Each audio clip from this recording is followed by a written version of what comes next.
Next topic, uniform motion and non-uniform motion from chapter number 1, that is motion. To understand this concept of uniform motion and non-uniform motion, consider this car. This is car. He car इथून इथे जात आहे. समजा ही position ए, car position बी. जेव्हा ही car इथून इथे जात आहे त्यावेळेस तिचा स्पीड आपण कन्सिडर केला v. Speed is denoted by letter v. ज्यावेळेस ही कार पोझिशन ए वरून पोझिशन बी ला जात आहे त्यावेळेस जर या कारचा स्पीड इन्क्रीज होत नसेल किंवा या कारचा स्पीड डिक्रीज होत नसेल at same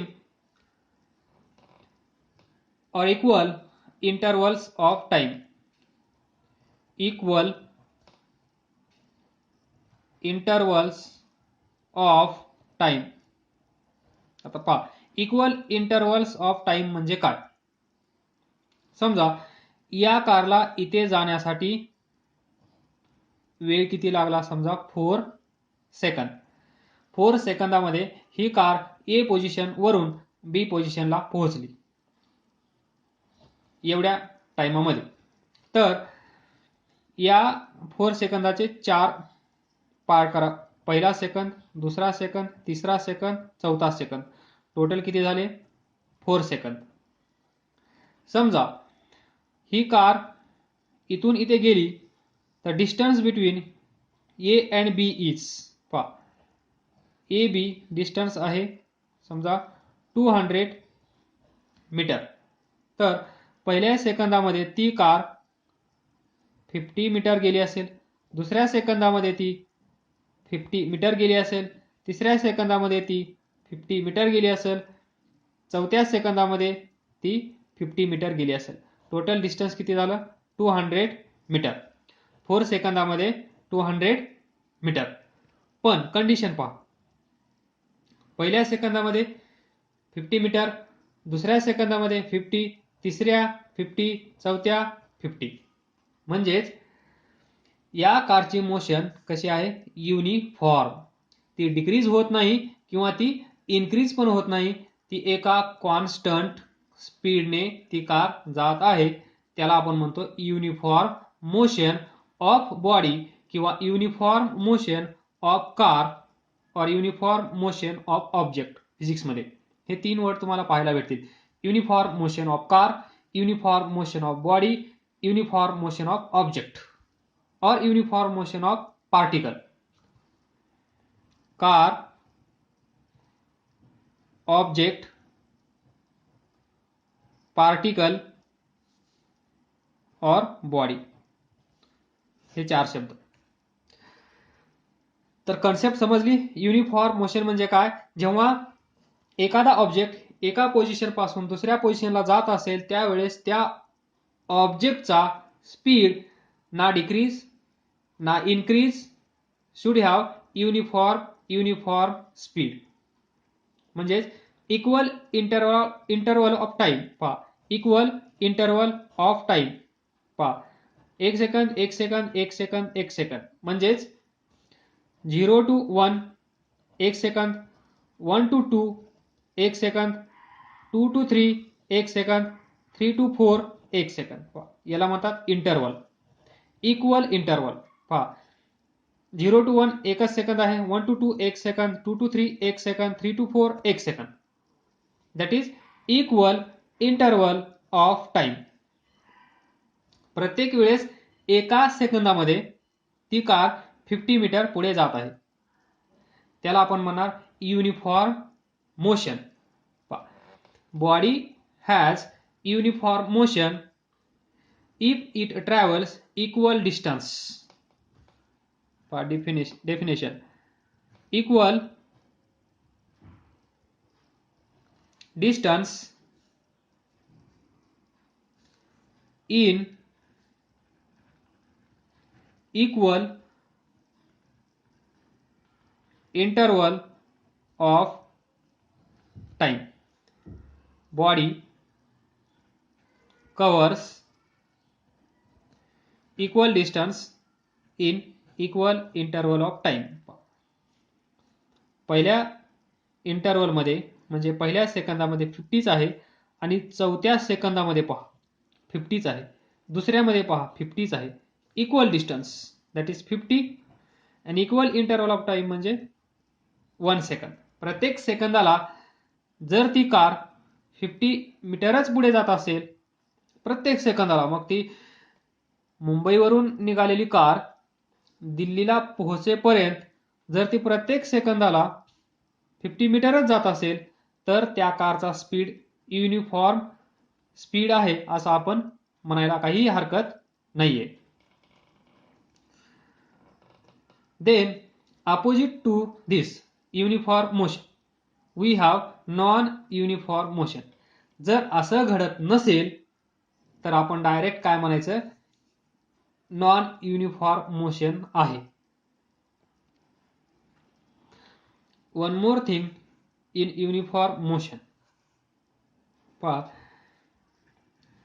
graph of uniform motion, distance,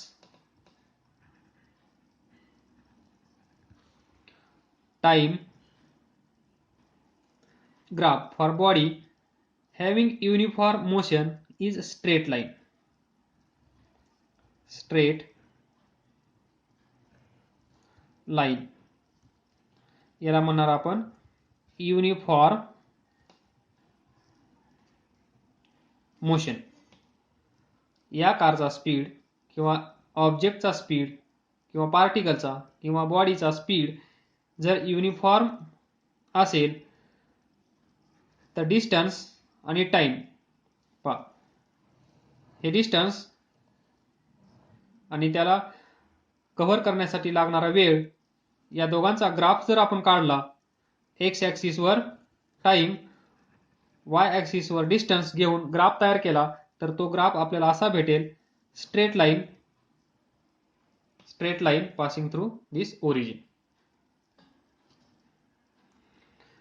then we will discuss non-uniform motion. Now see, non-uniform motion म्हणजे काय.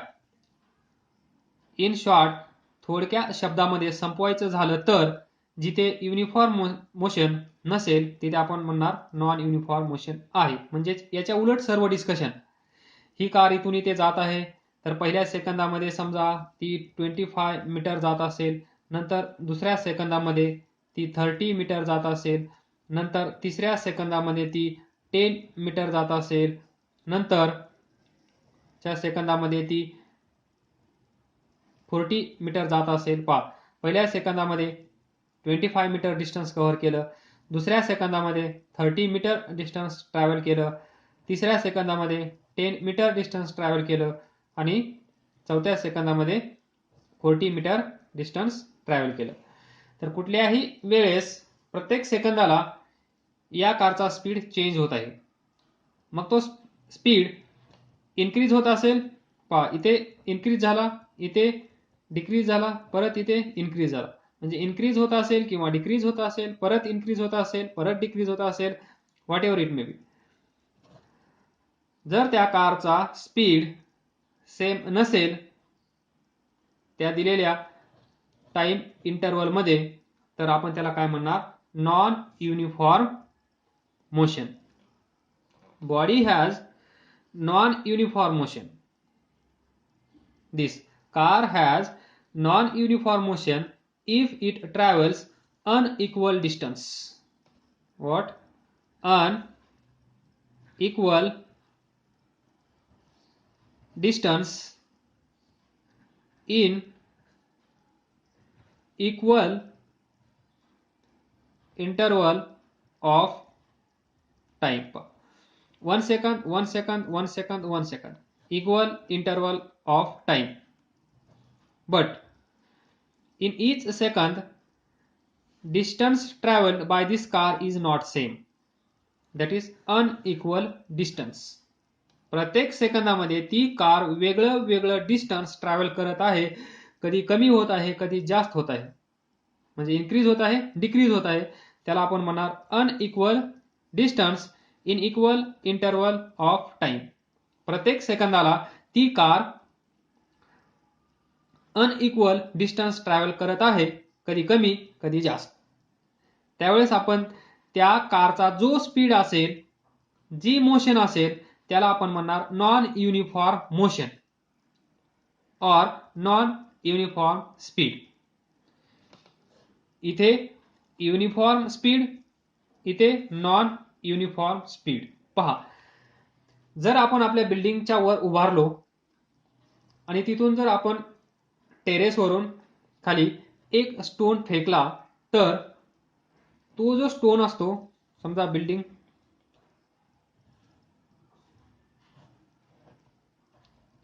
हे इथून तुम्ही एक स्टोन फेकला, हे ग्राउंड,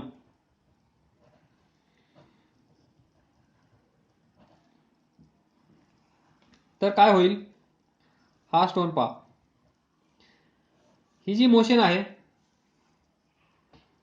या मोशनला आपण म्हणतो motion of a freely falling body, motion of freely falling body. या बॉडीला इथून सोडल्यानंतर आतमध्ये कोणीही डिस्टर्बन्स क्रिएट करत नाही एक्सेप्ट इयर याला अपोजिट डायरेक्शनमध्ये फोर्स एक्झर्ट करत असेल, पण तो निग्लिजिबल असेल. So we don't care of this और don't bother of this force. पहा, ही बॉडी इथे आली, त्याच्यानंतर इथे आली, त्याच्यानंतर इथे आली, त्याच्यानंतर ग्राउंडवर येऊन आराम करेल. तर इथे काय होत आहे पहा, ज्यावेळेस इथून या बॉयनी म्हणजे तुम्ही दगड फेकला, स्टोन फेकला, त्यावेळेस तो खाली येऊन पोहोचणार आहे, हे इथपर्यंत सर्वांना माहित आहे. पण या केसमध्ये पहा, ज्यावेळेस इथून हा स्टोन सोडला, त्यावेळेस या स्टोनचा स्पीड सुरुवातीला 0 असेल. ज्यावेळेस तो स्टोन ग्राउंडवर आला, त्यावेळेस त्याचा स्पीड मॅक्सिमम असेल. म्हणजे सुरुवातीला 0 आहे, त्यानंतर शेवटी मॅक्सिमम आहे. म्हणजेच ही जी जर्नी आहे, ही जी यात्रा आहे या स्टोनची, इथून इथे येण्याची,